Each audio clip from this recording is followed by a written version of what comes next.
pamamagitan po ng awiting yan ng OPM ni Neil. Isang magandang hapon po sa inyo mga mahal naming tagapakinig mula Luzon, Visayas at Mindanao at yung mga nasa ibayong dagat. Sumasayang papawid na naman po ang Boses ng Pinoy OFW Hour at iba pa. Isang oras sa pag-uulat at talakayan tuwing Sabado, 1:00 hanggang 2:00 ng hapon. Dito po sa istasyong pinakikinggan at inaabangan ng lahat ang DWAD 1098 kHz. Miyembro po kami ng KBP, Kapisaran ng mga Broadcasters ng Pilipinas. Ito po ang inyong lingkod, Remy Jacobo, nagpupugay at bumabati sa inyong lahat ng maligayang pakikinig. Marami po kaming bagong balita, impormasyon para sa inyong kaalaman mula sa ibayong dagat at current issues dito po sa ating bansa. Bukas po ang aming programa sa mga suhestyon, opinion, reaksyon o komento, panawagan o anumang concern. Amin po kayong tutugunan. Nakalaan po kami makinig dahil ang aming serbisyo publiko ay walang patid. Tumawag lang po sa telepono bilang Okay, yan. 531-6774 at 531-2660. Yan At pa ang ating telephone number. sa cellphone number po 0916-2850-559. Yes. At bago po tayo magpatuloy, pakinggan po muna natin ang ating pagkain pang kaluluwa. Mananatili ang tulong ang tatlong ito, pananampalataya, pag-asa at pag-ibig. Ngunit pinakadakila ang pag-ibig. 1 Corinto 13:13. Meron tayong nalalaman tungkol sa isang tao na nakasulat sa kanyang t-shirt. Minsan, nabaling ang atensyon ko sa t-shirt na pula ng babae na may nakasulat, "Love is for losers." Siguro akala niya maganda ito. Mapapatawa o maaasar ang iba. Maaring nagpapahiwatig ito na nasaktan siya sa isang relasyon at ayaw na niyang maulit. Alin man ang dahilan, nag-isip ako at na ako ano ang nasa t-shirt na yon. Talunan nga ba ang umiibig? Ang totoo, kapag umiibig tayo, nakikipagsapalaran tayo. Maaari tayong masaktan, maaari tayong mabigo o maging talunan. Hinamon tayo ng Biblia sa 1 Corinto 13 na umibig ng tapat. Inilarawan ni Pablo ang pagpapadama ng pag-ibig ng Diyos sa iba. Hindi nito dapat iniisip ang sariling kapakinabangan. Ang tunay na umiibig ay nagpapatawad, nagtitiwala, nagbibigay pag-asa, at nagtitiis hanggang wakas. Marahil, para nga sa mga talunan o bigo sa pag-ibig, dahil sa mga panahong ito, natin kailangan ng pag-ibig ng Diyos. Kahit nasasaktan o nagdurusa tayo, alam natin na ang pag-ibig ng Diyos ay hindi magmamaliw. Ang pag-ibig ng Diyos ay hindi magmamaliw. Yan po ang pagkain natin pang kaluluwa. At sa atin namang pambuwad na panalangin, Panginoon, tunay nga po na kami ay inyong pagpalain. Ang lahat po ng aming gawain at layunin ay aming pinagtipon-tipon upang paglingkuran ng aming kapwa nang naaayon sa inyong kagustuhan. Ingatan niyo po kami at basbasan, lalo na po ang aming programa, Boses ng Pinoy OFW at iba pa, at ang lahat ng mga bumubuo ng programang ito, ang Kabalikat Mediacom, ang aming mga kasama dito, at ang aming mga guests. Pagpapasalamat, nagpupuri at humihiling sa bukal ng iyong awa. Amen. Amen and amen. And amen. At ngayon po, ipakikilala ko sa inyo ang ating mga kasama dito. Meron po tayong mga guests. Ayan po, isa-isahin natin. Unahin po muna natin si Lollipop. Yes! Magandang hapon po sa inyo lahat. Welcome na po sa isang edition ng aming Bayaning OFW at iba pa ako yung iba pa. Yan lang po kayo sa hapong ito. Aliwin namin kayo at talagang marami kami mga balitang OFW. Sino man kayo, ano man ang ginagawa niyo sa hapong ito? Yan lang kayo, tutok lang! Yan, susunod po natin ang ating pandangal na pananguin. Correct! Ang gwapo-gwapo nito. Dato. Tawag po sa kanya ay Dato. Dato. Dato di Masawa. Yan. Ito sa programang OFW. Yan na po. Yan, susunod po si Camirna.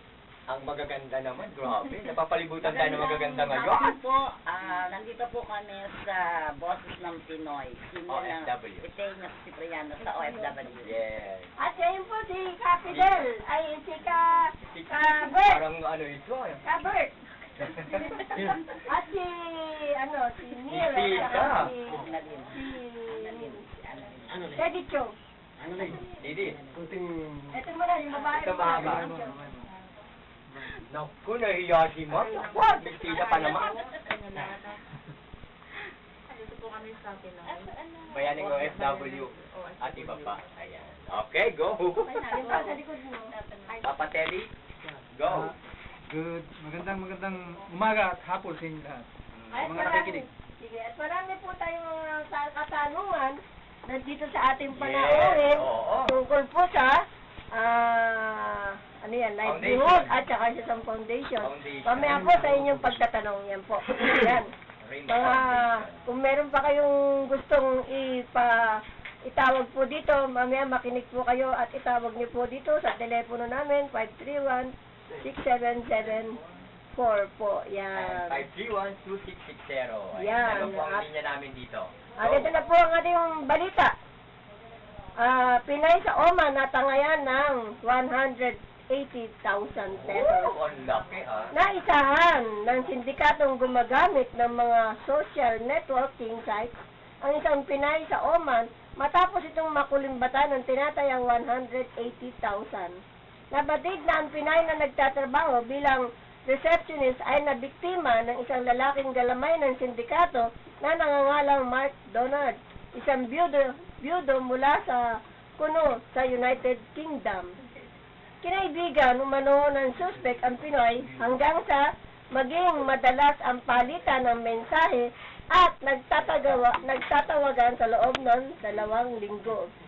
Sa ulat ng Muscat Daily, matapos makuha ang loob ng Pinay ay nagdrama ang suspect at sinabing nagbibiyahe ito papuntang Malaysia upang bayaran ng utang ng namatay na ama. Humingi ng tulong ang suspect para makatikam ng perang pambabayad sa utang. Naniwala naman ang Pinay sa ate ng suspect at pinadalhan ito ng pera sa pag-aakalang babayaran ang kanyang ipaluluwal na may kapalit na interest.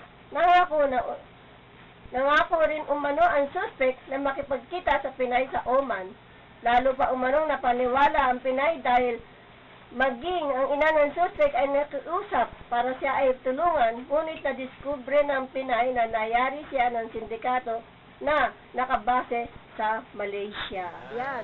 Yan po yung mga nakikipag-usap sa internet, di ba? Kaya mag-ingat po kayo sa mga nakikipagkaibigan sa mga internet. Yan, yung pala, membro na sila ng sindikato. O, di ba? Ano masasabi nyo dyan, Sir, Sir Dato. Yung masasabi ko lang, mag-ingat lang kayo.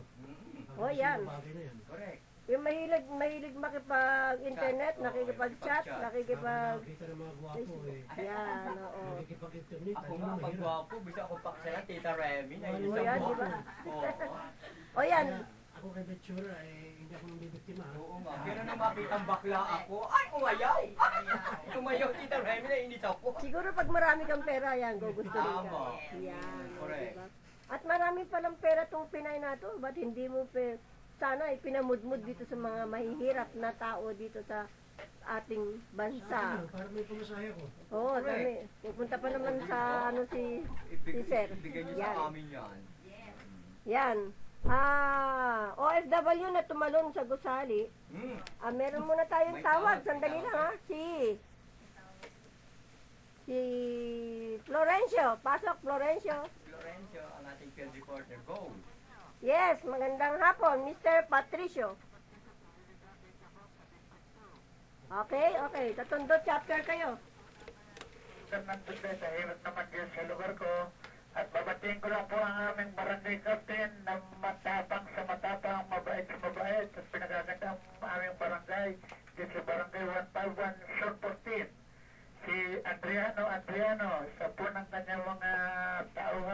Sekretaryang napakagaling, napakaganda at maganda rin ng kalooban na si Mary Balingit. Ako po yung nagpapasalamat sa kanila at nagpapasalamat ako sa samahan ng mga balikat Medjacom sa pamumuno ni Alfonso Climacosa. Opo. Nandiyan po ba siya? Opo, tatawag din po siya, sir. Sino po sila? Ako po yung anchor dito, Remy Jacobo po. Barangay Captain Adriano sa magandang pagpapasunod niya sa mga tao at talagang siya po ay mahal ng mga taga-barangay 157 sa Tondo. Maraming salamat po sa inyo. Binabati yung palain ko ng Panginoon Diyos at huwag sana kayo bigyan ng anumang karamdaman. Thank you po. Thank you po. Opo. Sana susunod po ay ma-interview natin ng mga chairman dyan. Okay? Okay. Maraming salamat sa iyo, President ng Kabalikat Mediacom, si Florencio Patricio. At susunod pong tawag, meron na naman tayong tawag dito. Sa line 2, Canoli. Ay, si Canoli, Pasok. pasok. At sa lahat ating mga tagapahit sa ating tinigang OFW. Yes. Isang babae ito, Tita Remy, sa mga kasambahay, lalo na sa ating mga kababayan, na nagiging biktima ngayon.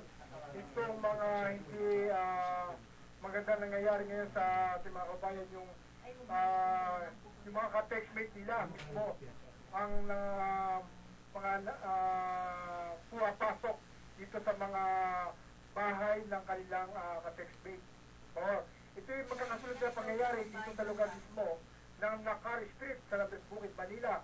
Ito yung unang naganap noong Lunes, ito yung mga ka-textmate daw, di umano, ayon sa pahayag ng kapulisan dito sa Station 6, na itong mga kasambahay, may mga ka-textmate na mga lalaki na ibinibigay ang kanilang mga address. Kaya ito ang sa babala, yung mga may mag-text na huwag ibibigay yung mga address, lalo na yung address ng kanilang mga amo.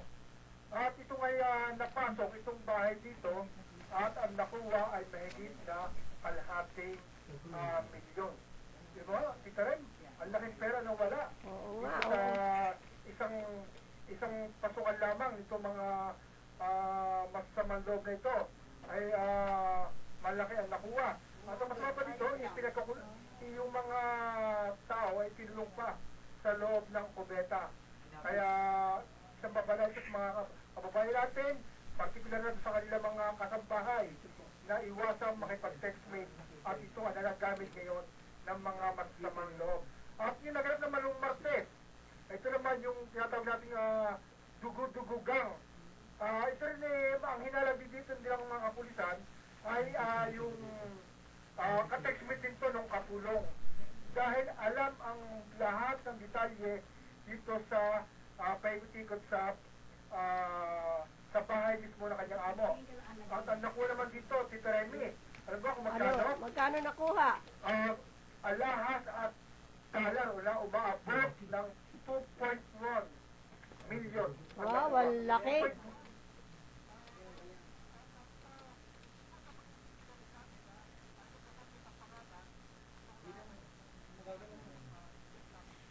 Kahit isang negosyante ay malaki nakuha pera dito. At ito sa pamamagitan na lang tawag sa telepono ay ultimong yung drawer na yung kahadiyero ay pinabaklas, pinabistorka itong katex sa pulis, ka-textmate din to. Doon ang napakuha ng informasyon dito sa naganap na nakawang ito. Kaya pag-ingatan natin, huwag kayong makapag-text dyan. Lalo na makapag-internet, makapag-face, eyeball, ayan po. Ayan. Kaya Tita Remy, tagang babae natin mga kababayan, na huwag na magtitiwala sa mga taong nagiging ka-textmate sapagkat ito ang nagiging ikang susi upang ikang mapagnakawan ang kanilang ka-textmate. Okay, Canoli.